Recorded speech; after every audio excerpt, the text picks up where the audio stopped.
നാളെ സൂപ്പർ 8 തുടങ്ങാൻ പോവാണ്. ഇന്ത്യയുടെ ആദ്യ മത്സരം സൗത്ത് ആഫ്രിക്കയ്ക്കെതിരെയാണ്. 2024 ബാർബഡോസ് ഓവലിൽ വെച്ചിട്ട് സൗത്ത് ആഫ്രിക്കയെ വെറും 5 ഓവറിൽ 30 റൺ മാത്രം ചേസ് ചെയ്യാനുള്ളപ്പോൾ സൗത്ത് ആഫ്രിക്കയ്ക്ക് എല്ലാവരും വിജയം പ്രഖ്യാപിച്ചുകൊണ്ടിരുന്ന സമയത്താണ് ഇന്ത്യ വന്നിട്ട് ആ ജയം തട്ടിത്തെറിപ്പിച്ചുകൊണ്ട് പോയത്. മില്ലറൊക്കെ ലാസ്റ്റ് ഓവറിൽ 16 റൺ ചേസ് ചെയ്യാൻ വേണ്ടി ഇരിക്കുകയെ ലോങ് ഓഫ് ഇരുന്ന് സൂര്യകുമാർ യാദവ് എടുത്ത ക്യാച്ച്, ഹാർദിക് പാണ്ഡ്യയുടെ കരച്ചിൽ, രോഹിത് ശർമ്മയുടെ കെട്ടിപ്പിടുത്തം, വിരാട് കോഹ്ലി നെഞ്ചുപൊട്ടി കരഞ്ഞതും എല്ലാം നമ്മൾ കണ്ടതാണ്. വർഷം ഇപ്പുറത്ത് സ്പീഡ് ബാക്ക് ചെയ്ത് 2026 T20 ലോകകപ്പിലേക്ക് സൂപ്പർ 8ലേക്ക് വരുമ്പോഴേക്കും സൗത്ത് ആഫ്രിക്ക മുന്നോട്ട് വയ്ക്കുന്നത് ആ വലിയ കടം വീട്ടൽ എന്നത് തന്നെയാണ്. ഇന്ത്യയെ സംബന്ധിച്ചിടത്തോളം ടീം ഇസ് ഓൾ സെറ്റ് എന്ന് തന്നെ പറയാമെങ്കിൽ പോലും ചെറിയ ചെറിയ പ്രശ്നങ്ങളുണ്ട്, അത് പറയാതിരിക്കാൻ സാധിക്കില്ല. പോയിന്റ് നമ്പർ 1, അഭിഷേക് ശർമ്മയുടെ ഡക്ക്. ഇതെങ്ങനെ നമുക്ക് പ്രതിവിധിയാകുമെന്ന് ചോദിച്ചാൽ ഇതിനകത്ത് പ്രതിവിധിയൊന്നുമില്ല. അഭിഷേക് ശർമ്മ തന്നെ ഇന്ത്യക്ക് വേണ്ടി കളിക്കും എന്നുള്ളത് തന്നെയാണ്. സഞ്ജു വലിയ പരിശീലനത്തിലാണ്. കഴിഞ്ഞ ദിവസം നെറ്റ്സിലൊക്കെ തന്നെ നല്ല പ്രാക്ടീസ് നടക്കുന്നുണ്ട്. അതിൻ്റെ അർത്ഥം അഭിഷേക് ശർമ്മയെ കളഞ്ഞുകൊണ്ട് സഞ്ജു സാംസൺ ടീമിലേക്ക് വരുമോ എന്നുള്ള ചോദ്യം കൂടി അവിടെ നിൽക്കുന്നുണ്ടെങ്കിൽ പോലും ടീം മാനേജ്മെന്റും inside reports, batting coach, head coach ഇവരാരും തന്നെ അഭിഷേക് ശർമ്മയെ തള്ളിക്കളയുന്നില്ല. അങ്ങനെയാണെങ്കിൽ എന്തിനാണ് സഞ്ജു ഇത്രയും വലിയ പ്രാക്ടീസ് സെഷൻ നടത്തുന്നത്? അറിയില്ല. അഭിഷേക് ശർമ്മ ടീമിലുണ്ടാവുമോ? ഉണ്ട്. അതാണ് എന്തായാലും ആ ഒരു സാഹചര്യം. ഇനി നമ്മൾ നോക്കാൻ പോകുന്നത് തിലക് വർമ്മയുടെ അവസ്ഥയാണ്. തിലക് വർമ്മ ആവട്ടെ പന്തുകൾ ഒരുപാട് യൂസ് ചെയ്യുന്നു. സൂര്യകുമാർ യാദവും അതുപോലെ തന്നെ പന്തുകൾ യൂസ് ചെയ്യുന്നുള്ള വിമർശനങ്ങൾ ഉണ്ടാകുന്നു. അത് സത്യം തന്നെയാണ്. ഇപ്പോൾ ഏറ്റവും കൂടുതൽ നെതർലാൻഡ്സിനെതിരായ മത്സരത്തിൽ 27 പന്തിൽ നിന്ന് 31 റണ്ണാണ് തിലക് വർമ്മ അടിച്ചത്. പാകിസ്ഥാനെതിരെ 25 റണ്ണാണ് 24 പന്തുകളിൽ നിന്ന് തിലക് വർമ്മ അടിച്ചത്. സ്ട്രൈക്ക് റേറ്റ് ഒക്കെ 100-110 ഒക്കെ ഉള്ളൂ. മുംബൈ ഇന്ത്യൻസിന് വേണ്ടി വെടിക്കെട്ടായിട്ട് കളിച്ചുകൊണ്ടിരിക്കുന്ന തിലക് വർമ്മയ്ക്ക് ഇന്ത്യൻ ജേഴ്സി അണിയുമ്പോഴേക്കും എന്താണ് പ്രശ്നം? വേൾഡ് കപ്പിൻ്റെ പ്രഷറാണോ? അറിയില്ല. തിലക് വർമ്മ എന്തുകൊണ്ട് ഇത്രയും സ്ലോ ആയിട്ട് കളിക്കുന്നു എന്നുള്ളത് അറിയില്ല. ഇഷാൻ കിഷനെ പിന്നെ നമുക്ക് വെറുതെ വിട്ടേ, കാരണം അദ്ദേഹം പണിയെടുത്ത് ഒരു ബംഗാളി എന്നുള്ള രീതിയിലേക്ക് ഇഷാൻ കിഷൻ മാറിയിരിക്കുന്നു. So Ishan Kishan is completely on form. നമുക്ക് വേറെ പേടിക്കാൻ ഒന്നുമില്ല. ലാസ്റ്റ് മാച്ചിൽ പോലും 7 പന്തിൽ നിന്നും 18 റൺ അടിച്ചാൽ പോലും ഹീ ഈസ് ഓൺ ഫോം. അതിനകത്ത് വേറെ തർക്കങ്ങൾ ഒന്നും അവിടെ വേണ്ട. പിന്നെ സൂര്യകുമാർ യാദവ് അദ്ദേഹത്തിൻ്റെ പ്രൈം ഫോമിലേ അല്ല. USA-ക്കെതിരെ കളിച്ചു എന്നത് മാറ്റി നിർത്തിയാൽ ബാക്കിയുള്ള എല്ലാ മത്സരങ്ങളും എടുത്തു നോക്കിയാൽ പോലും സൂര്യകുമാർ യാദവ് നല്ല സമയം എടുക്കുന്നുണ്ട്. റൺസ് കൺവേർട്ട് ചെയ്യാൻ, ബൗണ്ടറീസ് കിട്ടാനൊക്കെ നല്ലോണം പാടുപെടുന്നുണ്ട്. നേരെ മറിച്ച് അപ്പുറത്ത് നോക്കുകയാണെങ്കിൽ ഹാർദിക് പാണ്ഡ്യ തിളങ്ങൂല അതുപോലെയാണ്. കഴിഞ്ഞ മത്സരത്തിൽ എല്ലാവരും ഒന്ന് സ്റ്റക്കായപ്പോഴേക്കും ശിവം ദൂബെ വന്ന് ഒരു 66 അടിക്കുന്നു. അതൊരു വലിയ ഊസിങ് ഔട്ട് ആവും. ശിവം ദൂബെക്ക് തന്നെ ഒരു കോൺഫിഡൻസ് ലെവലായിരിക്കും. എന്നിട്ട് വന്നിട്ട് കഴിഞ്ഞ മത്സരത്തിൽ 2 വിക്കറ്റും എടുത്തു. പക്ഷേ കുറച്ച് റൺസ് ലീക്ക് ചെയ്ത് എന്തെങ്കിൽ പോലും 2 വിക്കറ്റ് എടുത്തു. അത് ചെറുതായിട്ട് കാണാൻ പറ്റത്തില്ല. പിന്നെ അങ്ങോട്ട് വരികയാണെങ്കിൽ വരുൺ ചക്രവർത്തി, നമുക്ക് ആരും അധികം സംസാരിക്കുന്നത് ഞാൻ കേട്ടിട്ടില്ല, but he is someone to be talked about. Varun Chakravarthy is one of the best bowlers we have ever got എന്ന് ഞാൻ വിശ്വസിക്കുന്നു. ഇപ്പോഴും വളരെ സൈലൻ്റ് ആയിട്ട് വന്ന് വിക്കറ്റുകൾ എടുത്തുകൊണ്ട് വരുൺ ചക്രവർത്തി അങ്ങ് പോവും. പക്ഷേ ഇപ്പോഴും 4 ഓവർ കോട്ട വരുൺ ചക്രവർത്തിക്ക് എന്തുകൊണ്ട് സൂര്യകുമാർ കൊടുക്കുന്നില്ല എന്ന് എനിക്ക് മനസ്സിലാവുന്നില്ല. അതായത് ചിലപ്പോൾ 2 ഓവർ കൊടുക്കുമ്പോൾ തന്നെ 3 വിക്കറ്റ് എടുക്കും. അപ്പോൾ തന്നെ വരുൺ ഓക്കേടാ, നീ നിൻ്റെ ജോലി ചെയ്തു എന്ന് പറഞ്ഞിട്ട് ബാക്കി ഞാൻ ആർക്കെങ്കിലും കൊടുക്കാന്നുള്ള ചിന്തയാണെന്ന് അറിയില്ല. 4 ഓവർ കംപ്ലീറ്റ് ചെയ്യാൻ സമ്മതിക്കുന്നില്ല സൂര്യകുമാർ യാദവ്. അത് എന്തുകൊണ്ടാണെന്ന് മനസ്സിലാവുന്നില്ല. അത് ടീമിൻ്റെ മാനേജ്മെൻറ്റിൻ്റെ തീരുമാനമാണോ എന്നതും അറിയില്ല. അർഷ്ദീപ് സിംഗും ജസ്പ്രീത് ബുംറ കുറച്ച് എക്സ്പെൻസീവ് ആവുന്നുണ്ട്. ബുംറയെ പിക്ക് ചെയ്യാൻ ഇപ്പോൾ ബാറ്റ്സ്മാൻമാർക്ക് വലിയ പാടൊന്നുമില്ല എന്നത് വാസ്തവമാണ്. ഇങ്ങനെ കുറച്ച് അപ്പുറത്ത് നോക്കുകയാണെങ്കിൽ അർഷ്ദീപ് സിംഗും കുഴപ്പമൊന്നുമില്ല. കുറച്ച് റൺസ് ലീക്ക് ആകുന്നുണ്ടെങ്കിൽ പോലും ഇറ്റ്സ് ഫൈൻ. എന്നാൽ പോലും ഇന്ത്യൻ ടീം സെറ്റാണ്. ഒരിക്കലും അത് സെറ്റല്ല എന്ന് വിശ്വസിക്കാൻ പറ്റില്ല. റിങ്കു സിംഗ് ഫീൽഡിൽ തന്നെ ഒരു 10-15 റൺ സേവ് ചെയ്യുന്നുണ്ട്. ബാറ്റിങ്ങിൽ കുറച്ചുകൂടെ ഗംഭീരമാവാനുണ്ടെന്ന് ഞാൻ വിശ്വസിക്കുന്നു.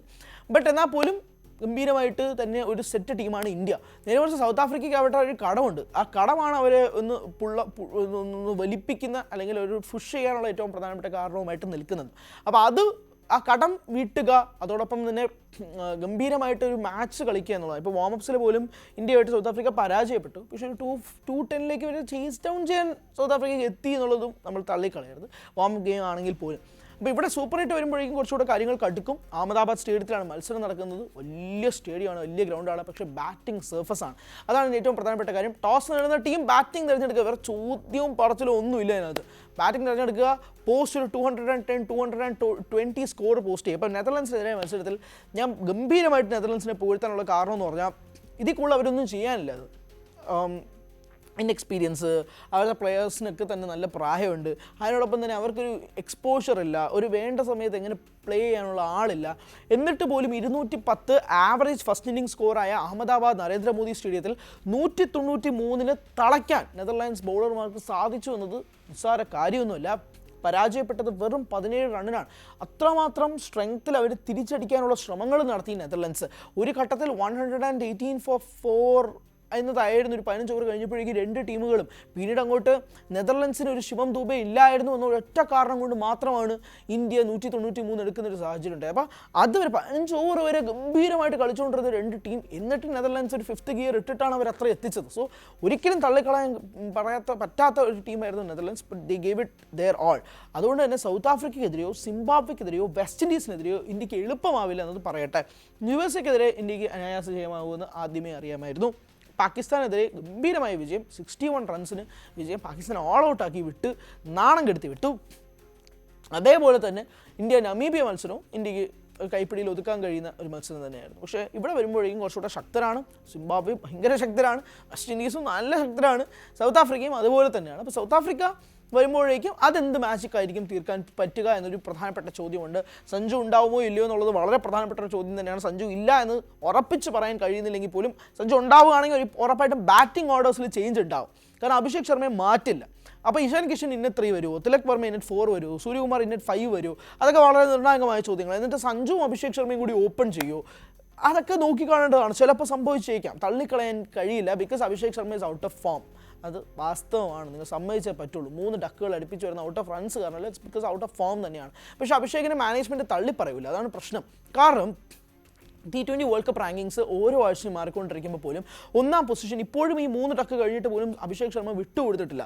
കഴിഞ്ഞ 2 വർഷത്തിൽ അഭിഷേക് ശർമ്മ ഉണ്ടാക്കിയ T20 ലെഗസിയാണ് ആ T20 റാങ്കിങ്സിൽ 1ാം സ്ഥാനം.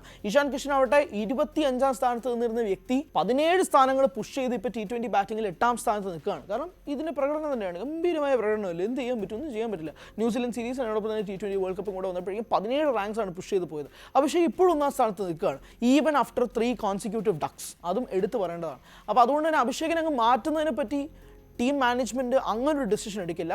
എന്നാൽ സഞ്ജു സാംസൺ വേണമെന്ന് താനും എന്നൊരു തീരുമാനം എടുത്തു കഴിഞ്ഞാൽ ചിലപ്പോൾ ബാറ്റിംഗ് ഓർഡേഴ്സിൽ ചേഞ്ചസ് വന്നിട്ട് റിങ്കു സിംഗിന് ചിലപ്പോൾ മാറ്റിക്കളയാനുള്ള സാധ്യതയൊക്കെ ഉണ്ടാവാം. മൈറ്റ് ബി, അറിയില്ല, അങ്ങനെയുള്ള ചേഞ്ചസ് ഒക്കെ സംഭവിക്കാം. എന്തായാലും ഫിംഗേഴ്സ് ക്രോസ്ഡ്. നാളെയാണ് മത്സരം. സൗത്ത് ആഫ്രിക്കയ്ക്കെതിരെ വലിയ ഒരു ഗംഭീരമായ ഒരു മത്സരം, അല്ലെങ്കിൽ ഇന്ത്യക്ക് ഒരു 1 സൈഡഡ് എന്ന രീതിയിലൊന്നും അല്ല, പക്ഷേ ഒരു നല്ല കോൺടെസ്റ്റ് തന്നെയാണ് പ്രതീക്ഷിക്കുന്നത്.